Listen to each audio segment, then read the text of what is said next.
عصر کے بعد تحیۃ المسجد پڑھنا.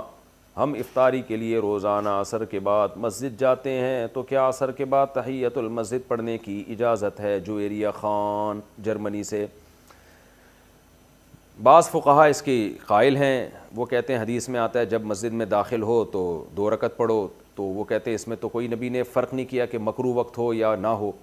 لیکن امام ابو حنیفہ اور فقہائے حنفیہ کہتے ہیں کہ مکروہ وقت میں چونکہ نمازیں پڑھنا منع ہے، تو یہ جو حدیث میں آتا ہے جب مسجد میں داخل ہو تو 2 رکعت پڑھو، تو مکروہ وقت کے علاوہ مراد ہے اس سے. وہ تو آٹومیٹیکلی وہ تو ایک عام اصول نبی نے ضابطہ بیان کر دیا کہ مکروہ وقت میں نماز جائز نہیں ہے، تو اس لیے اس کو الگ سے مستثنیٰ نہیں کیا. تو اگر آپ فقہ حنفی کو فالو کرتی ہیں، اردو اسپیکنگ زیادہ تر 99.9% فقہ حنفی کو ہی فالو کرتے ہیں، تو پھر آپ یہ نماز نہ پڑھیں. ایک فقہ کو فالو کرنا چاہیے، دوسرے پر اعتراض نہیں کرنا چاہیے. یہی طریقہ اسلام پر، شریعت پر چلنے کے لیے سب سے بہتر ہے. اور اگر آپ اختلافات کی بھینٹ چڑھیں گے اور بس میں ہی صحیح ہوں دوسرے غلط ہیں، تو فرقہ واریت پھیلے گی. کیونکہ ہر فقیہ نے جو فتویٰ دیا ہے کسی نہ کسی دلیل کی بیس پہ دیا ہے. دلائل سب کے پاس ہوتے ہیں، فرق یہ ہوتا ہے کہ کون کس دلیل کو ترجیح دے رہا ہے، دوسرے میں تعویل کر رہا ہے. تو اسی وجہ سے عوام پر لازم ہے کہ ایک فقہ کو فالو کرے اور دوسرے پر اعتراض اور طنز نہ کرے. نہ ایسا کرے کہ بات بات پہ ایک جس فقہ کو فالو کرنے اس کو چھوڑ دیا جائے، اس سے بھی بڑی بے برکتی ہوتی ہے، اس سے خواہشات نفس کا دروازہ کھلتا ہے. تو آپ یہ کام نہ کریں، عصر کے بعد آپ تحیۃ المسجد نہ پڑھیں. الٹی سے روزہ ٹوٹنے کا حکم.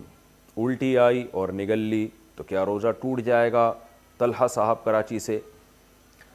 اگر الٹی منہ بھر کے آئی ہے، منہ بھر کے الٹی کا مطلب یہ ہوتا ہے اتنی زیادہ الٹی تھی کہ منہ میں اس کو روکنا مشکل ہو گیا آپ کے لیے، تو پھر ایسی الٹی کو نگلنے سے روزہ ٹوٹ جاتا ہے. ادروائز تھوڑی سی الٹی کو نگلنے سے روزہ نہیں ٹوٹتا.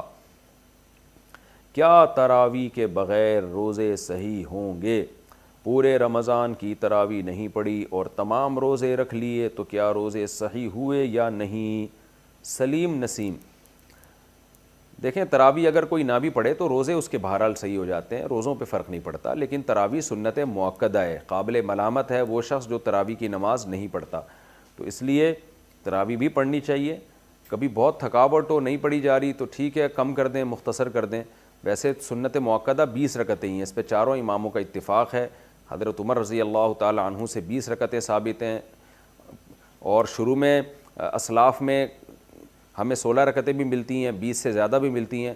لیکن بعد میں جب تحقیق ہوتی چلی گئی تو چاروں امام اس پر متفق ہو گئے کہ کم سے کم تراویح کی رکعتیں 20 ہیں.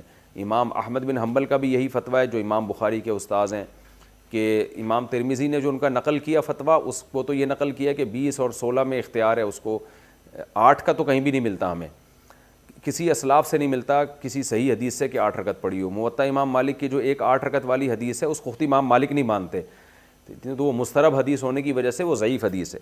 تو موطا امام مالک میں بھی 20 رکعتوں کا تذکرہ ہے، اور بھی ہمیں بہت ساری روایات میں زیادہ تر میں 20 رکعتوں کا تذکرہ ہی ملتا ہے. اس لیے امت کا اس پر اجماع ہو چکا ہے کہ 20 رکعتیں. یہ اجماع ہونے کے بعد پھر اختلاف پیدا کیا ہے 20 سے کم، بعض لوگوں نے فتویٰ دیا کہ 20 سے کم.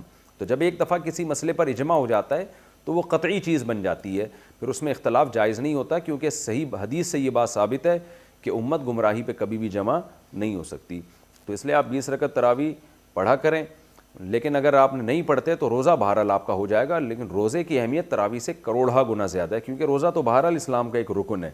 ایسا نہ ہو کہ تراویح نہ پڑھنے سے روزہ بھی چھوڑ دیں آپ.